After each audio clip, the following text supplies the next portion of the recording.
पहले ये बात समझ लें, न्यूट्रिशन फूड नहीं होती। पहली जो बात आपने समझनी है, क्या समझनी है कि न्यूट्रिशन फूड नहीं होती। इसलिए आपने देखा हम एक टर्म इस्तेमाल करते हैं, उस टर्म को हम कहते हैं फूड एंड न्यूट्रिशन। क्या बोलते हैं बेटा? उसको हम कहते हैं फूड एंड न्यूट्रिशन, या इसको हम कहते हैं उर्दू में हम कहते हैं ग़िज़ा और ग़िज़ाइयत। अब जो बात हमें समझनी है वो क्या समझनी है, हम कह रहे हैं फूड एंड न्यूट्रिशन। हम फूड और न्यूट्रिशन नहीं बोल रहे, हम कह रहे हैं ग़िज़ा और ग़िज़ाइयत। हम ग़िज़ा या ग़िज़ाइयत नहीं कह रहे। बात समझ आ रही है? तो इससे हमें क्लियर क्या हिंट मिल रहा है? इससे हमें क्लियर हिंट मिल रहा है कि ये जो फूड है ये कुछ और चीज़ है, और ये जो न्यूट्रिशन है ये कुछ और चीज़ है। ग़िज़ा कुछ और चीज़ है और ग़िज़ाइयत कुछ और चीज़ है। तो आप बच्चे जो सबसे बड़ी गड़बड़ करते हैं ना, न्यूट्रिशन सुनते हैं आपके दिमाग में पहली बात क्या आती है? फूड। तो ये फूड नहीं है, तो फिर न्यूट्रिशन क्या है? Nutrition is a process of obtaining food. तो it's a way by which an organism obtains food. तो ये एक तरीका है, एक वे है जिसकी मदद से कोई ऑर्गेनिज्म फूड हासिल करता है, फूड ऑब्टेन करता है। तो ये बात हमें रखनी है, फूड नहीं है, फूड को लेने का तरीका है। अच्छा, जब आप लिविंग ऑर्गेनिजम्स को देखते हो दुनिया के अंदर, तो आपको पता लगता है कि दुनिया में जितने भी लिविंग ऑर्गेनिज्म हैं वो खाना दो तरीकों से ले सकते हैं। तो हम कहते हैं जी on the basis of nutrition, on the basis of nutrition living organisms are of two types. Living organism जो हैं वो दो तरह के होते हैं। अच्छा, अब ये बात भी हमें समझनी है कि जब हम कह रहे हैं लिविंग ऑर्गेनिज्म दो तरह के हैं, तो इसका क्या मतलब हुआ? इसका मतलब ये हुआ कि खाना हासिल लिविंग ऑर्गेनिज्म दुनिया में दो तरीकों से कर सकते हैं। उनमें से पहला तरीका वो है जो चाइना का तरीका है। क्या मतलब? वो उन्होंने खुद कफील कर लिया अपने आप को, हर चीज़ खुद बना लेते हैं, किसी पे डिपेंड नहीं करते, किसी की वो मोहताजी नहीं है, किसी की गुलामी नहीं है, कोई टेंशन नहीं है, किसी पे डिपेंडेंस नहीं है, हर काम खुद कर रहे हैं। तो वो लिविंग ऑर्गेनिज्म जो अपना खाना खुद जनरेट कर लेते हैं, they are known as autotrophs. आप ये बात जानते हैं कि हम उनको ऑटोट्रॉफ बोलते हैं। तो ऑटोट्रॉफ क्या करते हैं शाबाश? They are organisms that generate their own food. तो ये अपना खाना खुद जनरेट कर लेते हैं। अब आप अच्छी तरह जानते हैं कि लिविंग ऑर्गेनिज्म जो अपना खाना खुद जनरेट कर लेते हैं वो दो तरह के होते हैं। कैसे? By two methods. और वो दोनों मेथड आपने पढ़े थे, और मजे की बात वो दोनों मेथड पीएमडीसी सिलेबस से बाहर हो गए। पहला मेथड जो आपने पढ़ा था फोटोट्रॉफ्स, जो ज़्यादा कॉमन मेथड है ऑटोट्रॉफिक न्यूट्रिशन का। फोटोट्रॉफ क्या करते हैं? फोटोसिंथेसिस परफॉर्म करते हैं। कैसे परफॉर्म करते हैं? हमने पढ़ा था पूरा प्रोसेस, दोबारा दोहराने की जरूरत नहीं। दूसरे लिविंग ऑर्गेनिज्म जो हैं वो जो अपना खाना खुद बना सकते हैं, कीमोट्रॉफ्स। अब फोटोट्रॉफ्स और कीमोट्रॉफ्स दोनों क्या करते हैं? अपना खाना जनरेट करते हैं। ये क्या परफॉर्म करते हैं? They perform chemosynthesis. ये क्या परफॉर्म करते हैं? कीमोसिंथेसिस। और दुनिया में कीमोसिंथेसिस करने वाले लिविंग ऑर्गेनिज्म कीमोसिंथेटिक बैक्टीरिया होते हैं। तो फॉर एग्जाम्पल कीमोसिंथेटिक बैक्टीरिया। अब ये बात तुम लोग याद रखना कि मैंने एक जगह कहीं पढ़ा हुआ है कि कुछ फंजाई भी कीमोसिंथेसिस कर सकती हैं, बट खैर अब याद रहे कि फोटोट्रॉफिज्म हो या कीमोट्रॉफिज्म हो, हमने परवाह नहीं करनी है। फोटोट्रॉफिज्म हो या कीमोट्रॉफिज्म हो, दोनों का जो एंड प्रोडक्ट होगा वो ग्लूकोज ही होगा, क्योंकि ग्लूकोज वो मॉलिक्यूल है जिसकी मदद से हम लोग क्या कर सकते हैं, जिसकी मदद से हम लोग बाकी सारे मॉलिक्यूल बना सकते हैं। लिपिड भी बना सकते हैं, प्रोटीन भी बना सकते हैं, न्यूक्लियोटाइड भी बना सकते हैं, सब बना सकते हैं। लिविंग ऑर्गेनिज्म अपना फूड जनरेट करते हैं वो ग्लूकोज की फॉर्म में जनरेट करते हैं। ठीक हो गया? तो ग्लूकोज इसलिए प्राइमरी ऑर्गेन अपना प्राइमरी मॉलिक्यूल है जो कि हमारी बॉडी के अंदर जो है वो, हमारी बॉडी में तो नहीं, ऑटोट्रॉफ्स की बॉडी में जनरेट होता है। ठीक हो गया? अच्छा जी, अब ये कौन हो गया आपके? ये तो हो गया आपके फोटोट्रॉफ जो किसी पर डिपेंडेंट नहीं है। दूसरे टाइप के लिविंग ऑर्गेनिज्म वो होते हैं, जैसे पाकिस्तान है, हर वक्त इधर उधर से पैसे मांगता रहता है, जिनको हम क्या बोलते हैं? हेट्रोट्रॉफ्स। अल्ले तलल्ले ख़त्म करने को तैयार नहीं है, अय्याशियाँ बंद करने को तैयार नहीं है, पेट्रोल की वो रैशनिंग करने के लिए तैयार नहीं है, चाय की पत्ती छोड़ने को तैयार नहीं है। तो मैं पाकिस्तान पे जो इतने ज़्यादा कर्जा है, वो जो हमें इतने ज़्यादा डॉलर चाहिए होते हैं, वो दो चीज़ों के लिए चाहिए होते हैं मेन।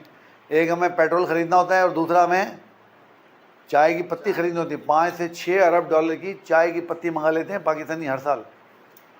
ये अगर हर पाकिस्तानी ये सोच ले, हिम्मत कर ले कि यार मुल्क को तरक्की देनी है, मैं दिन में 3 कप चाय पीता हूँ, कोई टेंशन नहीं, आज से 3 कप नहीं पीऊँगा, 1 कप पीऊँगा। ये थोड़ी कि चाय पीना छोड़ दो। तो ठग करके आप जो है वो 6 अरब डॉलर से 2 अरब डॉलर पे आ जाएंगे, 4 अरब डॉलर कम हो जाएंगे ना। पेट्रोल उसकी रैशनिंग कर लें, इंडिया में होती है रैशनिंग, उनमें उन्होंने और नंबर क्या, उन्होंने क्या किया हुआ है, इवन नंबर वालों को एक दिन इवन नंबर वाली जो नंबर प्लेट्स होती हैं उन गाड़ियों को पेट्रोल मिलता है, एक दिन ऑड वालियों को पेट्रोल मिलता है।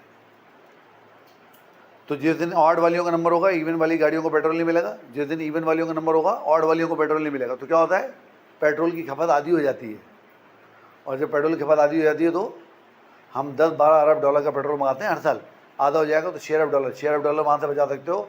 फिर ये खाना पकाने का तेल, इसमें हम बहुत डॉलर खर्च करते हैं, मंगाते हैं कहाँ से, ये अपना मलेशिया से मंगाते हैं आमतौर पर। ये सारा जो होता है पकाने वाला ऑयल, वो थोड़ा खानों में तेल कम करते हैं, वो पैसे बच जाए, मतलब तरीका है ना बचाने के बहुत सारे। मगर वो जिनको तरक्की करने का शौक, हमें तो अल्लाह माफ करे भी मांगने की आदत हो गई। हर बताइए मैं से चाइना से यूएई से सऊदी अरब पैसे मांगते रहते हैं जी, हाइड्रोड्रॉप्स। मतलब देखो ना कितनी शर्म की बात है कि हमारा प्राइम मिनिस्टर कहता है कि हम वहाँ गए, हमने कहा जी पैसे मांगना नहीं जाते थे, मजबूरी है हमारी। मतलब कितनी शर्म की बात है ना, शर्म वाली बात है ना, मतलब अफसोस ही होता है आदमी को। और मैंने कहा ना सिर्फ अय्याशियों के चक्कर में हमारा ये हाल हुआ है। थोड़ा तो मैंने देखो, मैंने सिर्फ 3 चीज़ें तुम्हें गिनवाई हैं, ये 3 चीज़ें हम लोग कंट्रोल करें ना, 10 से 12 अरब डॉलर बचेंगे हर साल के। और आप हर साल आइए मेरे पास खड़े होते हैं 2 अरब डॉलर के लिए, 3 अरब डॉलर के लिए, 10-12 अरब डॉलर ऐसे ही बचा लोगे। मगर कौन बचाए, कौन सोचे। पहले मैं तो चाय पी लूँ 4 कप। हाँ जी, हाइड्रोड्रॉप क्या करते हैं, दे डिपेंड अपॉन, शाबाश, depend upon other organisms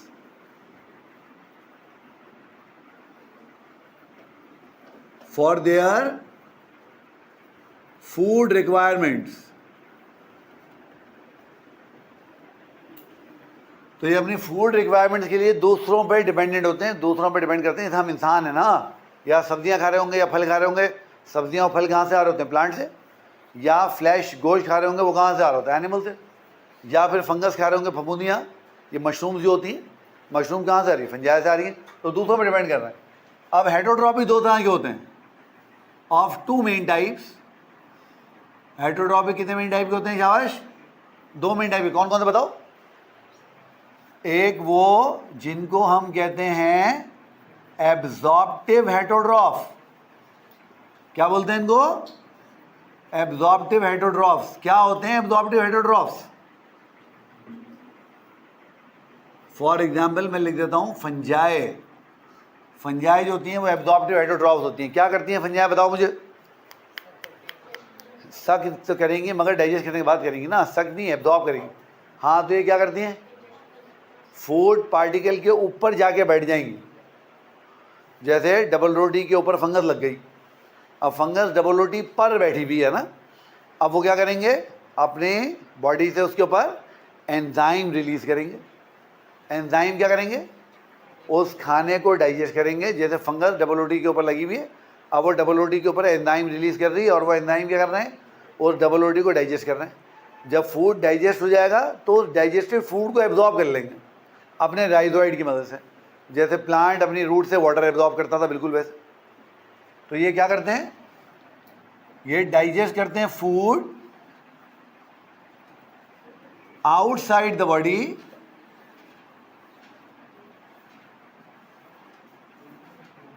and then absorb digested food through rhizoid।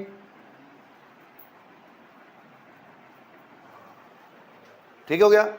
अच्छा, अब ये तो खाने पर बैठे हुए हैं ना, दूसरे हम लोग हैं, हम खाने को बॉडी में ले जाते हैं और बॉडी में ले जाके उसको डाइजेस्ट करके अंदर ही एब्जॉर्ब कर लेते हैं। तो ऐसे जो लिविंग ऑर्गेनिज्म होते हैं उनको हम लोग क्या बोलते हैं, उनको हम लोग बोलते हैं इंजेस्टिव फीडर्स। क्या बोलते हैं, उनको हम लोग कहते हैं इंजेस्टिव फीडर्स। उनको हम लोग क्या बोलते हैं बेटा, इंजेस्टिव फीडर्स। तो ये क्या करते हैं, ingest food inside the body, फिर डाइजेस्ट करेंगे फूड को इनसाइड द बॉडी। तो digest food inside the body, और फिर क्या करेंगे, एब्जॉर्ब भी कहाँ से करेंगे फूड को, absorb food inside the body. तो इन्होंने खाना इंजेस्ट कर लिया, निकल लिया, फिर अंदर ही डाइजेस्ट हुआ, अंदर ही एब्जॉर्ब हुआ, सारा प्रोसेस अंदर ही हुआ। और इसकी एग्जाम्पल एनिमल से ज़्यादा अच्छी एग्जाम्पल थी कौन है, और इंसान भी ऐसे ही करते हैं। तो अब ऑटोट्रॉफ होंगे तो ये 2 टाइप, हेटेरोट्रॉफ होंगे तो ये 2 टाइप। बात समझ में आ गई है। तो ये हमने इसकी जनरल क्लासिफिकेशन कर ली। अब चूंकि हम लोग एनिमल्स की बात कर रहे हैं तो अब हम देखेंगे एनिमल्स के अंदर जो खाने का तरीका है वो क्या है, होलोजोइक न्यूट्रिशन क्या होती है। अब जरा उसकी बात करते हैं, इसको मिटाना पड़ेगा।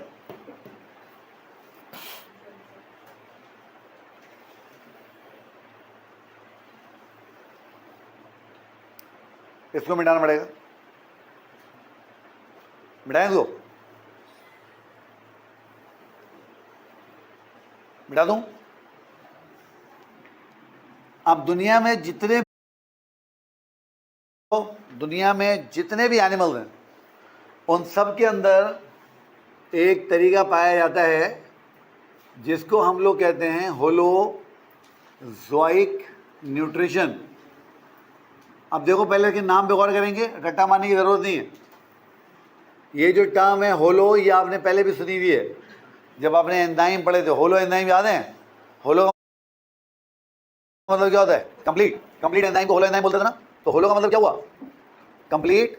ज़ोइक वर्ड बना है जून से, लैटिन वर्ड है, इसका मतलब होता है एनिमल। और न्यूट्रिशन मतलब क्या हुआ? ग़िज़ा हासिल करने का तरीका। तो इसी जून की वजह से आप पता है एनिमल्स की स्टडी को ज़ूलॉजी भी बोलते हैं। अब वो फूड ऑब्टेन करने का तरीका जो तमाम एनिमल्स के अंदर पाया जाता है। अगेन फिर वही बात, जब हम जनरल कॉन्सेप्ट की बात करते हैं तो एक्सेप्शन को इग्नोर कर देते हैं। तो हमें ऐसे एनिमल मिल जाएंगे जो इस तरीके से फूड हासिल नहीं कर रहे होंगे, बट उनकी तादाद बहुत कम होगी। ठीक हो गया? तो होलोजोइक न्यूट्रिशन क्या है? A type of nutrition most all animals of the world.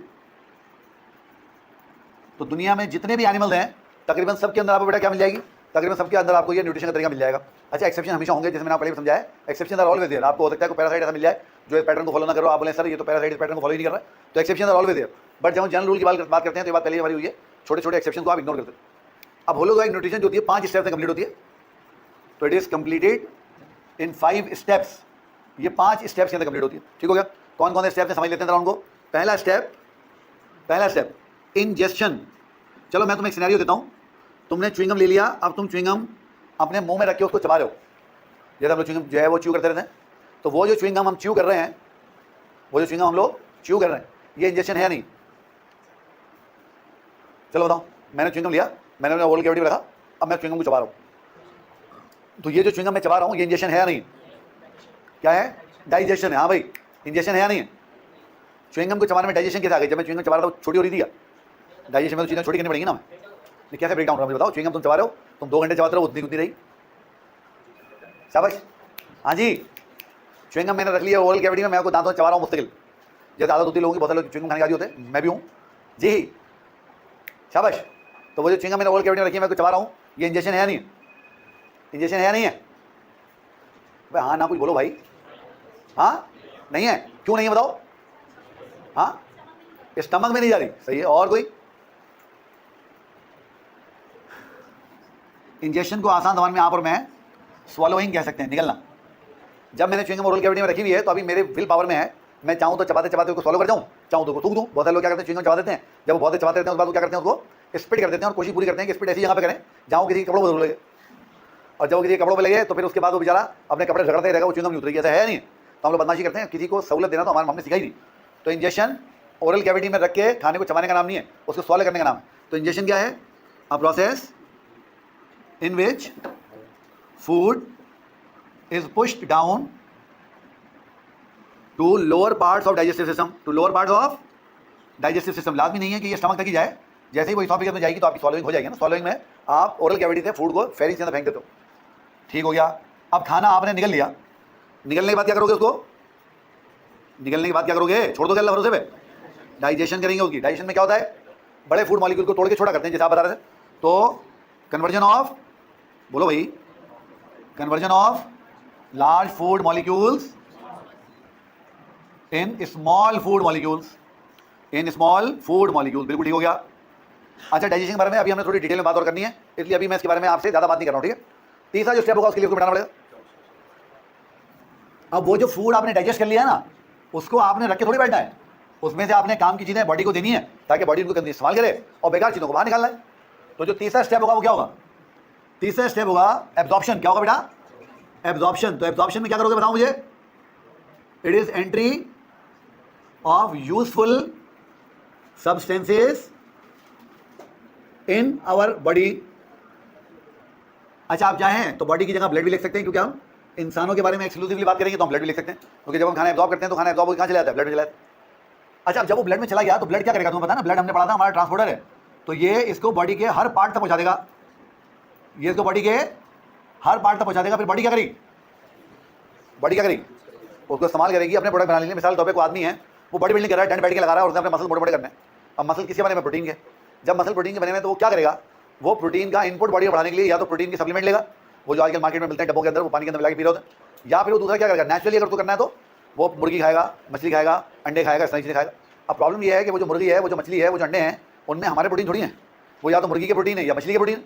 But जब वो प्रोटीन आप और मैं खा लेंगे तो वो प्रोटीन हमारे डाइजेस्टिव सिस्टम में जाएगी, हमारा डाइजेस्टिव सिस्टम उस प्रोटीन से उसको मतलब नहीं है, वो उसको अमाइनो एसिड में कन्वर्ट कर देगा। और ये बात हमने बायोलॉजी के मॉलिक्यूल वाले चैप्टर में पढ़ी थी। क्या पढ़ी थी कि दुनिया में जितने भी लिविंग ऑर्गेनिज्म होते हैं, उनके जितने भी प्रोटीन होते हैं, वो 20 अमाइनो एसिड से ही मिलकर बने होते हैं। तो वो अमाइनो एसिड जब तुम्हारे और मेरे सेल में जाएंगे तो क्या होगा, हमारा सेल उन अमाइनो एसिड को इस्तेमाल करके अपने प्रोटीन बना लेगा। ये जो प्रोसेस होगा इसको क्या बोलेंगे, एसिमिलेशन। तो what is assimilation, it is use of products of digestion, use of products of digestion for the metabolic activity. आगे ब्रैकेट में लिख रहा हूं, फॉर एग्जाम्पल जैसे to synthesize our own product,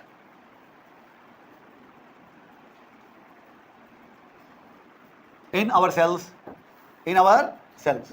तो ये हमारे सेल्स के अंदर, क्योंकि ये सारा काम सेल में होगा ना, प्रोटीन भी सेल में बनेगी, सारी चीजें सेल में बनती हैं, तो वो हमारे सेल के अंदर चीजें बनने लग जाएंगी। ये काम हो गया। आखिर में क्या होगा, आखिर में जो वेस्ट है वो बचेगा, उसको हम अपनी बॉडी से बाहर फेंकेंगे, निकालेंगे। इस प्रोसेस को हम क्या बोलते हैं, egestion. It is removal of undigested waste, removal of undigested waste. अच्छा जी, अब हम लोग क्या करते हैं, तो रिमूवल ऑफ, ये 5 स्टेप जिस न्यूट्रिशन में हमें मिलेंगे, आप और मैं क्या बोलेंगे बेटा, उसको होलोगाइड न्यूट्रिशन बोलेंगे। और आपको पता है आपकी और मेरी बॉडी में जो न्यूट्रिशन हो रही है उसमें यही 5 स्टेप इस्तेमाल हो रहे हैं, ऐसे है ना।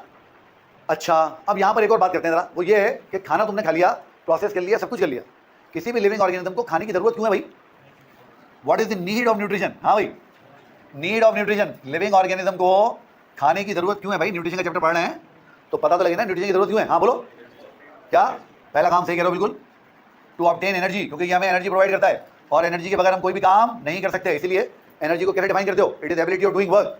बिल्कुल ठीक है। और खाना क्यों खाते हैं, जिंदा रहने के लिए। सुभान अल्लाह।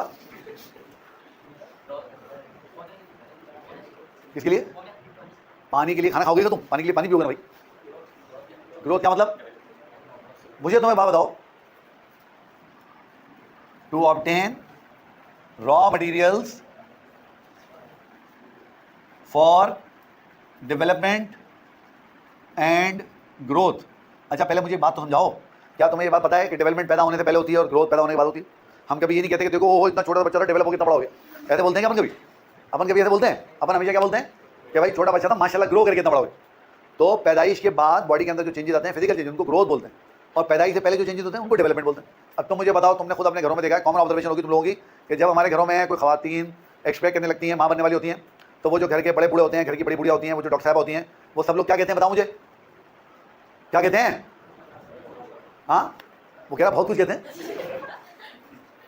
वो कह रहा बहुत कुछ कहते हैं। नहीं तो भाई तू बहुत कुछ ना बता, तू काम की बात बता जो टॉपिक से रिलेट करती हो। बड़ा एक्सपीरियंस भाई जी, बताओ शाबाश, क्या कहते हैं। वो कहते हैं भाई इसको कोई स्ट्रेस ना दें, इसको सही तरीके से आराम का मौका दें, फिर इसको अच्छा खिलाएं, अच्छा पिलाएं। क्यों, ताकि माँ और बच्चा दोनों सेहतमंद रहें। ऐसे ही बोलते हैं ना। अब देखो, हम सब हमारी मदर की बॉडी के अंदर डेवलप हुए हैं ना, सारे के सारे। तो हमें जब हम डेवलप हो रहे थे, जो अपना रॉ मटेरियल थे डेवलप होने के लिए, बनने के लिए, वो हमारी मदर की बॉडी के थ्रू मिल रहे थे। जैसे आपने पढ़ा है वो प्लेसेंटा वगैरह आपने पढ़ा है ना। तो अब जितना अच्छा माँ खाएगी, उतने अच्छे रॉ मटेरियल माँ के ब्लड के थ्रू कहाँ पहुँचेंगे, बच्चे तक, वाया प्लेसेंटा, और बच्चे का डेवलपमेंट उतना बेहतर तरीके से। ये वही वाली बात है कि आप एक बिल्डिंग बनाने जा रहे हैं ना, उस बिल्डिंग के अंदर जितना अच्छा सरिया लगाएंगे, जितना अच्छा मटेरियल लगाएंगे, बिल्डिंग की बुनियाद उतनी मजबूत हो। अच्छा, फिर एक बच्चा आया, वो पैदा हो गया, वो बॉर्न हो गया, जब वो 2 साल का हो गया, अब वो वीनिंग करने लग गया, थोड़ा बहुत खाने पीने लग गया है, तो फिर क्या करते हैं, जो बच्चे अच्छे खाते हैं, दूध पीते हैं, फल खाते हैं, सब्जियां खाते हैं, गोश्त खाते हैं, मछली खाते हैं, मुर्गी खाते हैं, आप क्या देखते हैं, उनकी ग्रोथ बहुत अच्छी होती है ना। तो ये रॉ मटेरियल प्रोवाइड करता है डेवलपमेंट के लिए और ग्रोथ के लिए। और कोई काम जो न्यूट्रिशन के लिए हमें रिक्वायर्ड हो? शाबाश। और खाने की जरूरत क्यों है? अब बच्चा पैदा हो गया, बड़ा भी हो गया, अब क्या करें? 20 साल तक ग्रो करेगा ना, 25 साल तक ग्रो करेगा। उसके बाद to obtain raw materials for repair. कोई लिविंग ऑर्गेनिज्म दुनिया में ऐसा नहीं है जो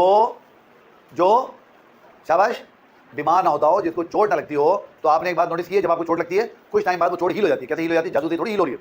आप जो खाना खा रहे हैं उस खाने में रॉ मटेरियल है जो हील कर रहे हैं। इसलिए आपने देखा कॉमन ऑब्जर्वेशन, आप मेडिकल कॉलेज में जाएंगे, डॉक्टर बन जाएंगे, तो जब आप हॉस्पिटल में होते हैं आप देखते हैं जब कोई आदमी बीमार होता है, अल्लाह ताला को शिफा देते हैं, वो ठीक हो जाता है। तो जब वो घर जा रहा होता है तो डॉक्टर साहब क्या बोलते हैं अटेंडेंट्स को, घर वालों को, मरीज को? वो कहते हैं यार ठीक तो तुम हो गए हो माशाल्लाह, अब घर जाओ, अच्छा खाओ पियो ताकि तुम्हारी एनर्जी वापस बहाल हो। यानी जितना वो डिजीज ने आपको डैमेज किया है वो डैमेज क्या हो जाए, रिकवर हो जाए। तो तीसरा काम क्या है इसका? ये रॉ मटेरियल प्रोवाइड करती है आपको रिपेयर के लिए। तो ये न्यूट्रिशन के 3 मेन मकसद हैं जो लिविंग ऑर्गेनिज्म की बॉडी में हमें मिलते हैं। हर वो चीज़ जो ये तीनों मामला, तीनों कंडीशंस पूरी कर दे, हर वो चीज़ जो ये तीनों कंडीशन को पूरा कर दे, उसको आप और मैं न्यूट्रिएंट कहते हैं। क्या बोलते हैं? न्यूट्रिएंट्स बोलते हैं। आप कहते हो यार ये न्यूट्रिएंट रिच फूड है, मतलब उसमें वो सारी चीज़ें मौजूद हैं जो तीनों काम करने के लिए ज़रूरी है। बहुत बैलेंस डाइट जिसको हम बोलते हैं। तो न्यूट्रिएंट क्या है? Substances that fulfil need of nutrition, जो न्यूट्रिशन की ज़रूरत को, न्यूट्रिशन की नीड को पूरा करते हैं। और तुम्हें पता है, मुझे पता है, हमें जो न्यूट्रिएंट्स मिलते हैं वो खाने से मिलते हैं। तो we obtain nutrients from food. तो हम न्यूट्रिएंट बेटा कहाँ से ऑब्टेन करते हैं? शाबाश बोलिए। हम फूड से, खाने से न्यूट्रिएंट हासिल करते हैं। हम लोग कहाँ से न्यूट्रिएंट हासिल करते हैं? फूड से, खाने से न्यूट्रिएंट हासिल करते हैं। बेटा बात में आ गई है। अब हम थोड़ा सा चलते हैं और डाइजेशन के प्रोसेस को थोड़ा एक्सप्लेन करते हैं, फिर डाइजेस्टिव सिस्टम को देखते हैं और फिर थोड़ा सा और काम करते हैं। देखें कुछ सवाल तो बताएं। शाबाश, इसको बताऊँ?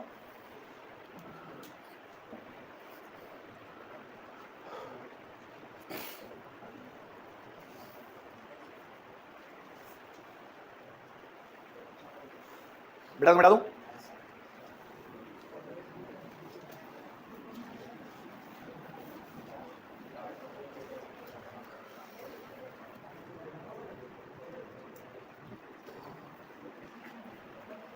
हाँ भाई, डाइजेशन क्या है? Digestion a biological catabolic process in which, अब देखो डाइजेशन को डिफाइन करने के बहुत तरीके होते हैं। डाइजेशन को डिफाइन करने के बहुत तरीके होते हैं। 2-3 मैं बोर्ड पे लिख देता हूं सादा सादा। तो biological catabolic process in which number 1 complex food is converted into simple food. तो पहला तरीका कॉम्प्लेक्स फूड को सिंपल फूड में कन्वर्ट कर लो। दूसरा तरीका large food molecules are converted into small food molecules. एक ये भी तरीका हो सकता है इसको डिफाइन करने का, मगर जो साइंटिफिक तरीका है वो क्या है? ये देखो मैं इसको टिक लगा रहा हूं, ये आप याद रखेंगे तो ज्यादा चलेगा। Non diffusible food molecules are converted into diffusible food molecules. यानी वो खाना जो आपके सेल में डिफ्यूज नहीं हो सकता। भाई आपने बिरयानी खाई, बिरयानी में चावल का दाना है, राइस का जो है वो ग्रेन है। अब ये जो चावल का दाना है ना, राइस के ग्रेन है, ये इतना बड़ा है कि ये आपके सेल में एंटर नहीं हो सकता है, और प्रोसेस उसका सारा कहाँ होना है? सेल के अंदर। तो हमें उस राइस को, उस गोश्त को, उस रोटी को, वो जो भी चीज़ हम खा रहे हैं उसको एक ऐसी फॉर्म में कन्वर्ट करना है जो नॉन डिफ्यूजिबल से डिफ्यूजिबल हो जाए, यानी जो सेल में जो है डिफ्यूज होकर चली जाए। क्योंकि जब वो सेल में जाएगी तो अगर हमने उसे रेस्पिरेशन करनी है, एसिमिलेशन करनी है, कुछ भी करना है, सेल में करना है ना। प्रोटीन बनानी है तो कहाँ बनाओगे भाई? सेल में बनाओगे ना। अगर रेस्पिरेशन करनी है तो कहाँ करोगे? माइटोकॉन्ड्रिया सेल में, वहाँ करोगे ना। तो हमें एक ऐसा फूड जो डिफ्यूजिबल नहीं है, सेल में नहीं जा सकता है, help of enzymes and with addition of water. इसका मतलब ये होगा कि digestion is a pure hydrolytic process. Digestion is a pure hydrolytic process. अब देखो ये जो डेफिनेशन मैंने लिखी है इसको पढ़ोगे कैसे? A biological catabolic process in which complex food is converted into simple food by the help of enzyme and with addition of water. या a biological catabolic process in which large food molecules are converted into small food molecules by the help of enzyme with addition of water. A biological catabolic process in which non-diffusible food molecules are converted into diffusible food molecules by the help of enzyme with addition of water. यानी इस line और इस line के बीच में ये जो 3 definition हमने लिखी है इनमें से कोई भी एक आप उठा के मिला ऐड करते हैं, और ज़्यादा बेहतर ये कि आप थर्ड वाली ऐड करें, ये साइंटिफिक तरीका। सही हो गया। अब याद रखना है, आपने भूलना नहीं है कि ये जो काम है ना डाइजेशन का, ये काम एक सिस्टम के थ्रू होगा, और उस सिस्टम को आप और मैं क्या बोलेंगे? Digestive system. तो इट अकर थ्रू शाबाश डाइजेस्टिव सिस्टम। और हम चूंकि यहाँ पर एक्सक्लूसिवली इंसानों की बात करेंगे, तो आपको पता है डाइजेस्टिव सिस्टम दो तरह के होते हैं। एक वो जो सैक लाइक होता है, बैग की तरह होता है, थैली की तरह, और एक वो जो ट्यूब की तरह होता है, पाइप की तरह, जैसे हमारा है। तो आप इसको मिटाऊं, इसको मिटा दूं?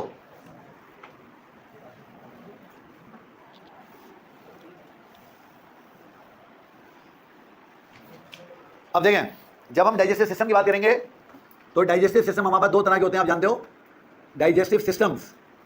पहला डाइजेस्टिव सिस्टम जिसको हम क्या बोलते हैं? Sac like digestive system. Sac like digestive system में क्या होता है शाबाश? सिंगल ओपनिंग होती है, दैट इज माउथ। एक ही ओपनिंग होगी सिर्फ, और वो माउथ होगा।